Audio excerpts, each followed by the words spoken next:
man. Hey, welcome to As Cine at the Library. Today we're going to be talking about 2001's Spirited Away by acclaimed director Hayao Miyazaki. And Sway, this was your pick. You want to tell us a little bit about Miyazaki? About Miyazaki? Sure. He's a very, very famous animator and director. I want to say he's probably been quoted as Japan's Walt Disney. Or it could just be Sean that quotes him as Japan's Walt Disney. That might be. Anytime anybody asks me about Miyazaki, I'm like, the Walt Disney of Japan. And Studio Ghibli's Disney Studios. Yeah. Disney did pick this one up, so. Yeah, that's true. It fits. So,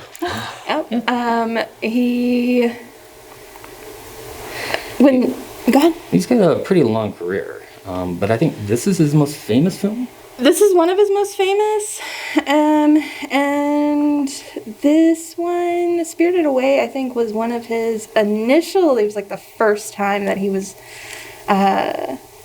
playing around with retirement. That's like one big thing with him is like, is he going to retire or is he not going to retire? Is he going to retire or is he not going to retire? Yeah, there's a headline like every few years, Miyazaki's retiring. Yeah. Miyazaki's back, by the way. Yeah. Miyazaki's retiring.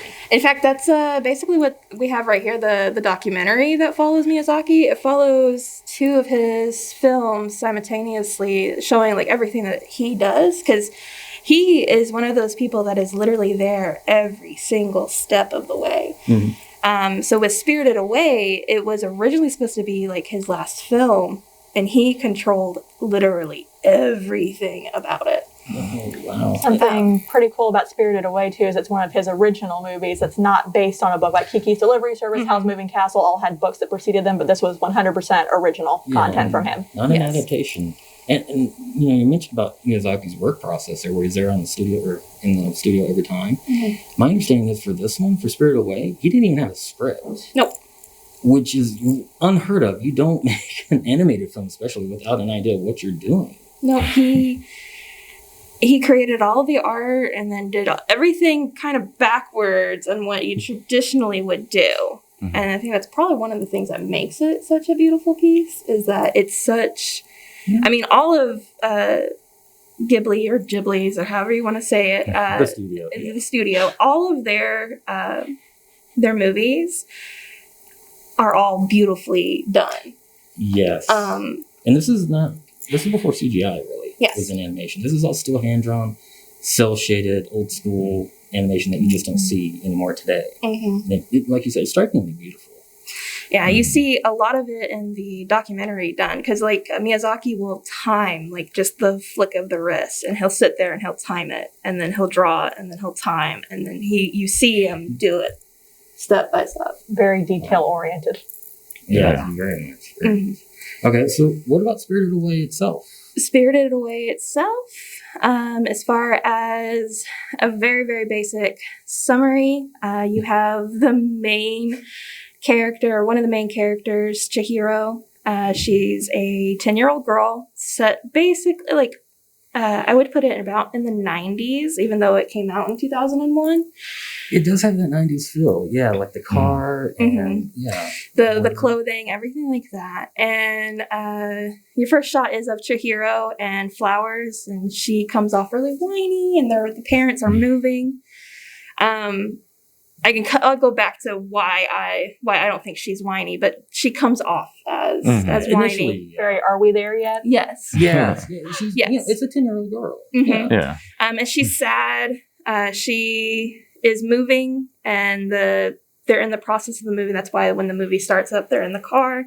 They're trying to find this house, and they end up at what they think or seem to be an abandoned amusement park. Because Dad could not stop and ask for directions. Exactly. So they took a nice little detour through the woods. And the classic pitfall of, I know where we're going, why don't you ask for directions? Well, he knows best. He got where he wanted to be.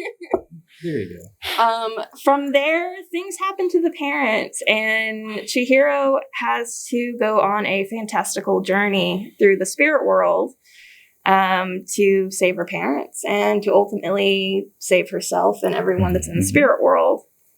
Trying to get out. And there is a lot of strangeness. A lot. I'm thinking like Alice in Wonderland, Wizard of Oz, that kind of strange. Yep. But you have Japanese culture as well mixed in. So everything's got a meaning to it, but it's if you're from the West, it's not going to become apparent. It's just going to be bizarre. But it's a little different, yeah. But I'm glad that you brought up Wizard of Oz and Alice in Wonderland. They're two movies that constantly get compared to Spirited Away. So if you've never seen Spirited Away, knowing that chances are you've read Alice in Wonderland, or you've seen it, or read Wizard of Oz, or watched it, you can kind of pick up, okay, I can kind of see where the movie's going to go. Yeah, you get a little preparedness. You get a little bit. I do also want to point out that even though we're talking about Spirited Away and we're saying that it's an animated movie, a lot of Miyazaki's films, a lot of anime in general, isn't geared towards just children. In fact, Miyazaki goes out of his way to say, no, a lot of our films are actually geared towards adults. Like, we're not talking about Spirited Away. Spirited Away, I would put as it's everybody. Everybody can get something from it, children and adults. But like some of his other famous films, like Princess Mononoke, that's adult. It's definitely meant for adults. Themes that are a little bit outside, a young child's grasp. This is, like you said, a little bit more for everybody.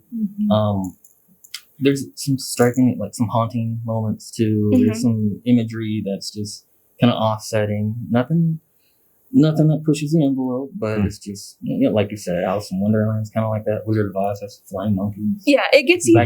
It gets you to think, because like as a kid, you just see the cute little suit sprites, but as an adult, you're seeing like, oh, it's my quarter life crisis, and I'm going and my loss of identity and trying to find myself, and oh my goodness, why do I relate to this 10-year-old so much? Well, I'm really glad that you brought it being for all ages too, because that was something I was thinking about, because prior to me rewatching it for this, it'd probably been at least a decade or more since I had seen it. And so you think as a kid, sometimes things are larger than life when you're a kid, and then you come back to it as an adult and you're like, this isn't as great as I thought it was when I was a kid.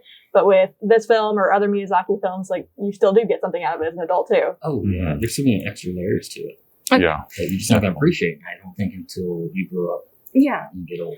So since you brought it up, watching it as a kid, what was one of your favorite scenes versus watching it now? What would be one of your favorite scenes?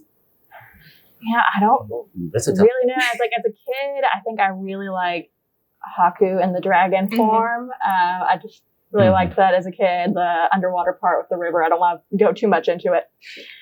As an adult, I'm not entirely sure what I would say my favorite scene is. I'd have to put some more thought into that. All of it. All of it. Is that a cop-out answer to say all of it? No, not at all. It's so consistent all throughout. Definitely. Like I can't think of a scene that's just like boring or anything. It really whisks you away into its world. That's a good point. This is slightly over 2 hours. So for an animated film, just a little film in general, that's a little on the long side. But it just keeps moving. There's not really a pause in the Doesn't story feel like it at all. No. Now, you did mention pauses. I will say something. I was trying to Google right before we started recording. There is something that Miyazaki is famous for, and it's these beautiful animated shots that nothing is going on, and that is your break. Because it's that's your mental break from everything that's going on and all of the chaos that is ensuing, and your brain is just literally going, okay, well, this is happening, and then you just see the ocean. Yeah, it's kind of like an emotional release. And I'm not very good at critiquing music, but I love the score. Yes. It's very poetic, and it accentuates all the action moments too. Well, it's won There's awards. emotional brevity to it. The music, the film, it's won countless Academy awards. Awards as well, which you don't see that very often. And I think until last year, it was the highest grossing film in Japan. So there's definitely something to it. Yep.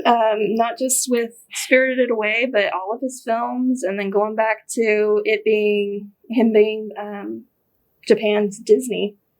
I mean, product line, everything. And you see his product line now everywhere. And I'm going to tie it right back to that documentary because I watched it yesterday, so it's right there in the brain.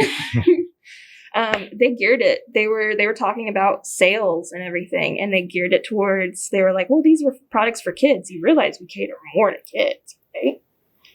and they adapted. And because, like I said, it's for everybody. Yeah.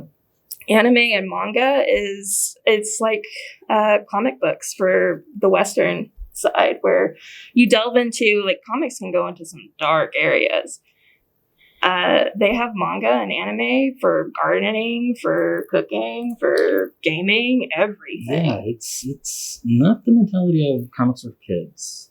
Superhero movies are for kids. This is all ages. It's definitely different of a culture shift as well. Yeah. So, all ages. And I mean, I know I'm a 20-something and I watch anime and read manga all the time. Me too. I mean, you too. You do it too. So, but that's also why you run your anime club. Yes, too. I do. So if you don't know, we do have an anime club here at the library, second Saturday of every month at 2 p.m. It's all on Zoom right now, and it is all ages welcome. Like we're saying, all ages can enjoy these films, can enjoy anime, can enjoy manga, so all ages welcome. Oh, awesome! What's some material that you've shown? So we haven't actually been watching anything because we are on Zoom, but we've done some trivia, we've done some games, some Pictionary. Over the weekend, we did a couple of just looks at some of the manga that we have here in the library collection, and then watched some of the trailers for those. All right. Well, I'd say that was a great discussion. And thank you, Joanna. Absolutely. If you want to check out the anime club that is for all ages, she said it's second Saturday At 2 p.m. at 2 p.m. You can always check out our Facebook pages as well for that.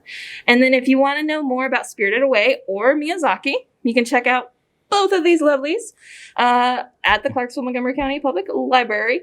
And then I've also been informed that the documentary and possibly a couple other of Miyazaki's films are also on Hoopla as well. Yeah. And then if you want to know a more in-depth analysis of Spirited Away, or just continue to hear our lovely voices, you can check out the podcast Between the Shelves.